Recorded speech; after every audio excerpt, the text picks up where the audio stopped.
Hello আমার প্রিয় পরিবার, সুপ্রভাত। আর নতুন একটা ব্লগে অনেক স্বাগত জানিয়ে আজকের ভিডিওটা শুরু করছি। আজকে শনিবার। এই উইকেন্ডগুলোতে একটু ল্যাদ লাগে শরীরে, মনে হয় আজকে ছেলে মেয়ে স্কুল নেই, একটু বেশিক্ষণ শুয়ে থাকি। সেটা করতে গিয়ে সব কাজে অনেকটা দেরি হয়ে যায়। ওইদিকে মোটামুটি ক্লিন আপের কাজ কমপ্লিট করে সমস্ত সবজি কেটে রেখেছি। আলু, ঝিঙে, পটল দিয়ে হবে ঝাল, মাছের ঝাল, আর হবে কুমড়ো দিয়ে করলা দিয়ে ভাজা। ভাতের মধ্যে ডাল দিয়ে দিয়েছিলাম, ডাল হবে শর্টকাটের জন্য, তো ডাল বার করে রেখেছি। এখন চলো নুন আর হলুদ লাগিয়ে দিই। করলায় নুন আর হলুদ লাগিয়ে দিলে খুব তাড়াতাড়ি ভাজা হয়ে যায়, তো সেটাই করি। এটা আমাকে আমার মা শিখিয়ে দিয়েছে। আমি যদিও খোলার মধ্যেই দিতাম নুনটা, কিন্তু মা বললো না, আগে থেকে দিয়ে রাখবি, দেখবি খুব তাড়াতাড়ি হয়ে যায়। এদিকে বসিয়ে দিয়েছি পটল আলু দিয়ে ঝিঙে দিয়ে সবজি। পটলটা বেশ ভালো করে ভাজতে হবে, সেই জন্য প্রথমে ভেজে নিলাম, তারপরে আলু আর লাস্টে ঝিঙেটা দিয়ে দেবো। আর এখন মাছের ঝালও বাকি রয়েছে। ঘড়িতে দেখছি মোটামুটি 2:30 বাজবো করছে, তো ওই জন্য আরও তাড়াতাড়ি করছি, কারণ ছেলেকে অনেকক্ষণ হলো স্নান করিয়ে দিয়েছি। স্নান করা মাত্রই ওর গান হয়ে যায়, টিভির গান, টিভি চালাও মা। এবারে বাবা মায়ের মাথা একদম খারাপ করে দেয় টিভি না চললে। তো সেই জন্য আগে মাছ ভালো করে কষিয়ে নিয়ে পেঁয়াজ রসুন সমস্ত কিছু দিয়ে, বড় বড় মাছের মুড়ো আর লেজাগুলো অনেকদিন ফ্রিজে পড়েছিল, তো ভাবলাম আজকে বের করে দিয়ে এটা ঝাল। মাছের ঝাল হয়ে গেছে, মাছটা ঢেলে নিচ্ছি। এবারে ডালটা সাঁতলে আর ছেলেটাকে খেতে দেবো। ওর বাবাই জিজ্ঞেস করে গেছে ছেলের খাবার হয়েছে কি। আমি বললাম জাস্ট বসিয়েছি, এক্ষুনি করে দিচ্ছি, দাঁড়াও। এবারে সমস্যা হলো মাছটাকে নিয়ে, মাছের মুড়ো তো আছে 2টো, কিন্তু খাবার লোক হচ্ছে 3টে, দেবনাথবাবু, ছেলে আর মেয়ে।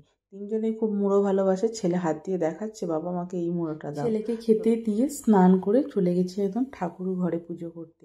এসে দেখি আমার ছেলে পুজো করে গেছে, মানে নমস্কার করে গেছে। তো জগন্নাথ বলরাম সুভদ্রাকে তুলে দিয়েছে গণেশের খাটের ওপরে। গণেশ শুয়েছিল, ওঠায়নি, আর সেই অবস্থাতেই ওর পাশে খাটের পাশে রেখে দিয়েছে। যাক, আমি এখন গণেশকে তুলে দিলাম। পাগড়িটা পরাতে গিয়ে দেখি যে পাগড়িটা আবার শিবজির মাথায় পরিয়ে দিয়েছে। হামেশাই এরকম করতে থাকে, কখনো গণেশের জামা খুলে দিচ্ছে, কখনো গণেশকে শুইয়ে দিচ্ছে, কখনো গণেশকে উঠিয়ে দিচ্ছে। ওর যেটা যখন ইচ্ছে যায় ও তখন সেটা করে। বিশেষ করে আমরা কেউ থাকি না, যখন ঠাকুরকে প্রণাম করতে আসে স্নান করে উঠে, তখন এইসব টুকটাক কাজগুলো করে দিয়ে ওর মতো চলে যায়।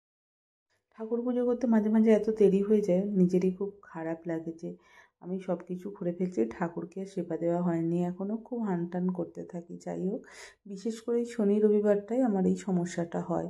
আজকে ঠাকুরকে নকুলদানা দিচ্ছি, কারণ এখন নকুলদানাই রয়েছে। এক এক করে সবাইকে খেতে দিয়ে তারপরে ধূপ ধুনো সমস্ত কিছু দেব।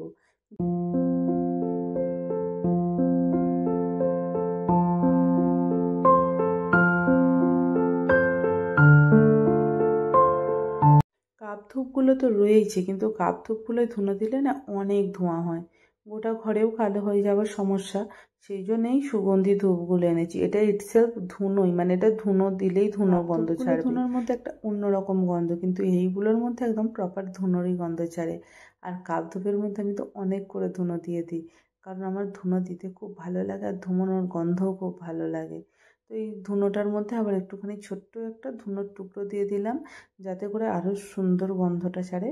সব শেষে আমার পুজো পুরো কমপ্লিট হয়ে গেছে। ফুল দিয়ে দিয়েছি, খেতে দিয়েছি, এবার দিয়ে দিয়েছি সব করে। এবার নিজে খেতে যাব।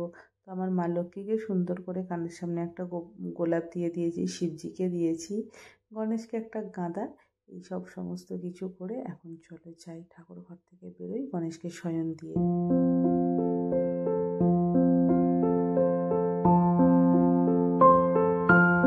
বেজে গেছে ঘটিতে মোটামুটি 4টে। এখন আমরা লাঞ্চ করতে বসছি, সবাইকে খাইয়ে দিয়েছি। দেবনাথবাবু অনেকক্ষণ বসে আছেন আমার জন্য, ওয়েট করছিল আমি একা খাবো বলে, যেহেতু আমার কাজ সারতে একটু দেরি হয়েছে।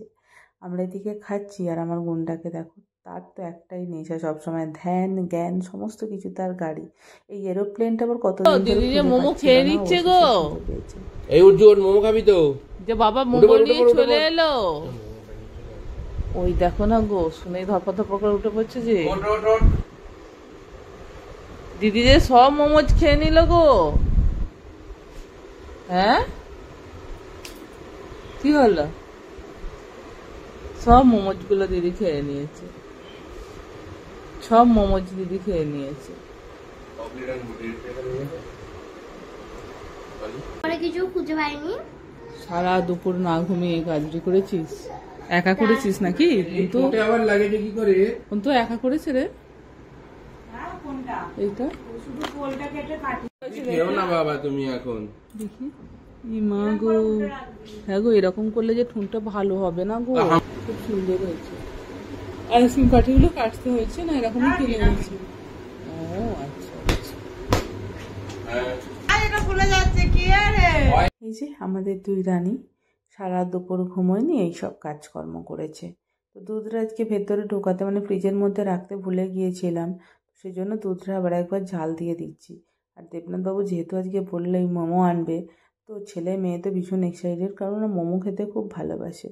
তো আমরাও ভালোবাসি, সবসময় তো হয় না সম্ভব, আর খাওয়া উচিত নয়, বড্ড তেল থাকে। তো যখন উইকেন্ড হয় তখন ওই শনিবার বা রবিবার আমরা সপ্তাহে একদিন করে মোমোস বা শিক কাবাব বা চিকেন তন্দুর কোনো না কোনো কিছু আনানো হয়। তো এই একটা দিন বাইরের খাবারটা একটু খাওয়া হবে না, তোমার থাকতে হবে। তো হাই ফ্রেন্ডস, আমরা এখন পড়তে বসেছি। মা এখন পড়া ধরবে, তো চলো আমি পড়ি। আর আমার না সোশ্যাল সায়েন্সের পরীক্ষা আছে, তো আমাকে মা ওই যাবে পড়া ধরবে। চলো পড়ি। চলো পড়ি। কে পড়বে তোমার সঙ্গে? আমি। না ফোনে এখন নয়। এই ভালো করে ডেন ডেন দেখাও, তুমি দেখাও। Rain, rain, rain, coming in another day. তারপর little Johnny wants to play. Rain, rain, go away. এইটা। কি করছিস তোরা দুজনে মিলে? আম খাচ্ছি। তুমিও আম খাবে উজ্জু? হ্যাঁ, ইয়ে আমার লাড্ডু গোপালের ইয়ে। চলো, ভালো আম, টেস্টি।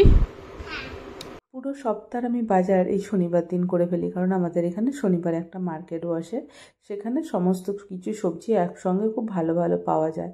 তো আমার সুবিধেও হয়, রাত্রেবেলায় চলে যাই আমি আর বোন দুজনে মিলে, গিয়ে সব সবজি কিনে নিয়ে চলে আসি। আর অনেকটা আম পেয়েছি এবারে, একেবারে 4-5 কিলো আম পেয়েছি। একটু কমে দিয়েও দিলে আমি নিয়েও নিলাম, ছেলে মেয়েগুলো বড্ড আম খেতে ভালোবাসে। আলু এনেছি 5 কিলো, কুমড়ো, লাউ, করলা, ঢ্যাঁড়স, পটল, পেঁয়াজ, আদা, রসুন, কাঁচা লঙ্কা, কলা, এই সব নানান কিছু জিনিস প্রত্যেক দিন যেরকম লাগে। আর এখন এত দ্রব্যমূল্য বৃদ্ধি হয়েছে, কাঁচা আনাজের দাম থেকে শুরু করে গ্রসারি, যে আমাদের হাঁসফাঁস অবস্থা। মানি ব্যাগে যার টাকা নিয়ে গিয়েছিলাম পুরো শেষ, একটা টাকাও আমি ব্যাগে আনতে পারিনি। খুব খারাপ লাগে যখন আমার মানি ব্যাগটা দেখি যে একটা টাকাও পড়ে নেই। বোন এসে একটুখানি হেল্প করে দিল, আমি আর পারছিলাম না, সব সবজিগুলো গুছিয়ে আমি ক্লান্ত হয়ে গিয়েছিলাম। আবার এখন এসেছে আমার ছেলে আমাকে হেল্প করতে। জায়গাটা নোংরা হয়েছিল বলে নিজের মোজাখানি বালতির জলে ভিজিয়ে ভালো করে চারিদিকে পোঁছা লাগিয়ে দিচ্ছে, এবং সেটা কাজের শেষে বাথরুমে প্রপার ফেলে এসে ঘরে ঢুকে যাচ্ছে গুড নাইট বাই বাই করে। তো চলো, এরা ভাই বোন এখন মুভি দেখছে, স্যাটারডে নাইট এনজয় করছে। হনুমান মুভি চালিয়ে দিয়েছে ওর বাবা, ওরা সবাই মিলে দেখছে। আর ছেলে তো এখন বলেই দিয়েছে উঠবে না, জানি না কি করবে। চলো এখানেই রাখছি, ভিডিওটা এন্ড করছি। গুড নাইট, বাই বাই, সবাই ভালো।